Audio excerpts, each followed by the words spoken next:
Okay, here's the sleepy head and I look at how pissed off he is. I picked him up and he was sound asleep. This is Velma Hagar. And Guido, here we are. Look at him. Whenever his ears are down, you guys, there's something, because he's always got his ears. He wants Lucy. It's nap time. Okay, let him nap. All right, here's looking at you, kid. Here we are. Velma Hagar with her book, Hidden Treasures in Secret Places. I have something so sweet I want to talk to you about today. You know, the other day I shared with you that this stuff really works, and I really believe it. I really, really believe this stuff. And you know, I had something happen. First of all, the word says, call unto me, and I will answer you.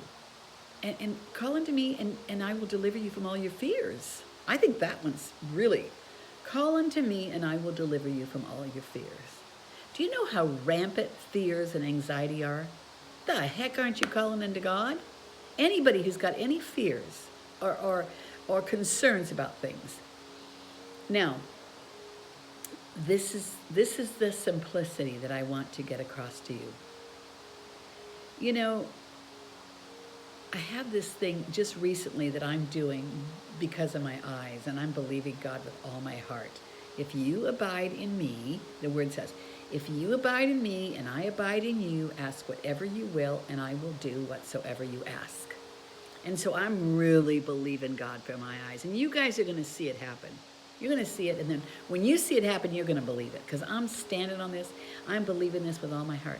But the other day, I had a friend who's really, really going through some horrible, horrible down, you know, like bipolar things, just hit bottom things. And I've been, you know, trying to cheer her up and stuff. And I don't make light of it. Oh my gosh, that bipolar thing is just awful. But I said to her, I said, I'm going to tell you something. You need to call unto Jesus. I used to be riddled with anxiety, and I called unto Jesus, and he delivered me from all of my fears. And I said to her, just say, help me, Jesus. She said, okay. She put her head back and she goes, help me, Jesus. Now, and then I prayed with her. It wasn't an eloquent, you know, hooly-gooly, churchy. I mean, I believe in church, and I believe in all of that stuff. But I don't think we have to go make it so dramatic. I think the simplicity of, help me, Jesus,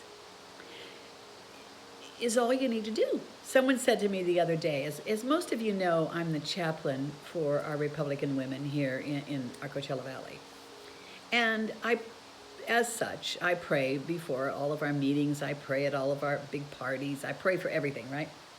Somebody said to me the other day, and they're constantly saying to me when I finish, good prayer. Oh, that was such a good prayer. I mean, they love my prayers, right? And then one person said to me, I've never heard anybody pray politically like you do.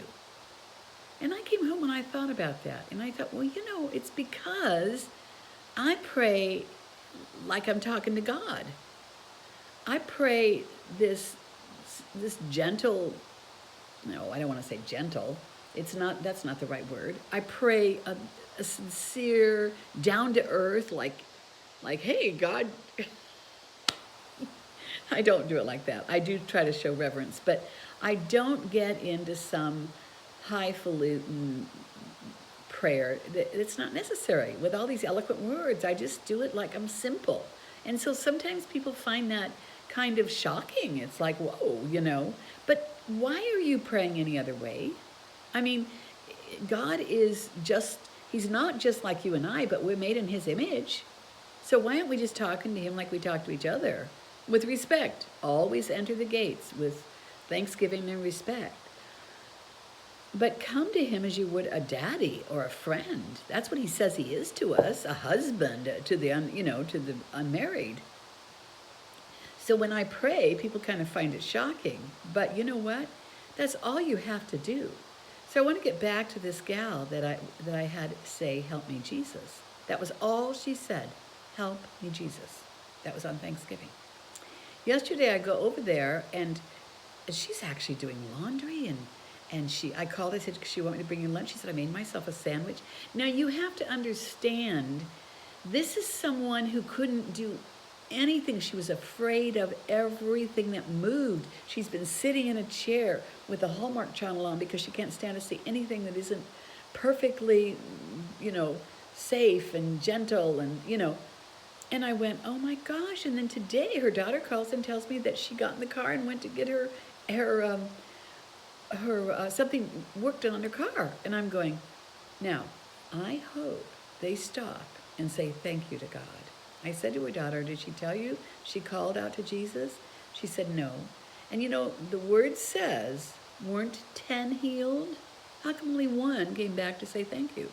I hope that if you get healed after you've asked God, you don't just think, oh, that's just a coincidence, or this was probably because of this. Give God the glory. It's real important. But if you haven't done that, if you haven't stopped and said, now I told her, if that stuff tries to come back on you, you just say it again, help me, Jesus.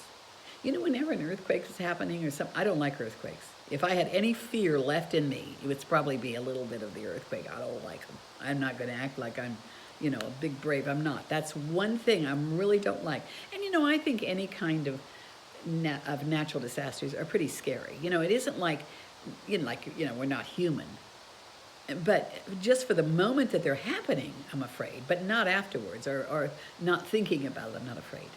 And so, but when they're happening, I go, help. I go, Jesus, Jesus, Jesus. I sit there and just call out his name. So that's what I want to leave you with today. Call on Jesus. Help me, Jesus. No matter what's going on, you don't have to get eloquent. Help me, Jesus. Okay? It's so simple. Call unto me, and I will deliver you from all of your fears. He doesn't say call unto me with an eloquent, long, fancy prayer. Just call unto him. It's so simple. It's so simple. And I am just praising God. That woman, if you could have seen her the last 3 weeks, she's had to have someone with her every minute. She's afraid of everything. And here she is.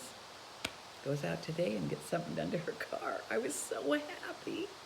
And the day after she calls unto Jesus, she said today, I think I've turned a corner. Praise the Lord. Now, if you're depressed, ever, I've already given you this instruction. Take a doggone shower. Scrub your body good. Wash your hair. Get out. If you're a woman, put makeup on. If you're a man, shave. I've already told you this, but I want to tell you this again. It's important stuff. Because what's going on out here is what's going on in here. Clean yourself up. Change your pillowcases. And see if you don't feel better. It makes such a difference. Okay, you guys, Hidden Treasures in Secret Places on Amazon.com. Or I just got a nice new shipment of hard copies in, and I will send them to you. I've been sending out a lot of them, you guys. Thank you so much for all your orders. They're beautiful Christmas presents. Give me a little, private message me and tell me I want a book. I take MasterCard, I take Visa, and I have PayPal. And of course, I take MovoCash. Most of you haven't signed up yet. I don't know why. MovoCash.com in the App Store. It's MOVO Cash, and you can send money so easy and safely send it. Otherwise, I can even wait for a check if you want to do that. So, okay, I'm real wordsy today. Here's looking at you, kid. Until next time, this is Velma Hagar bidding you a blessed day.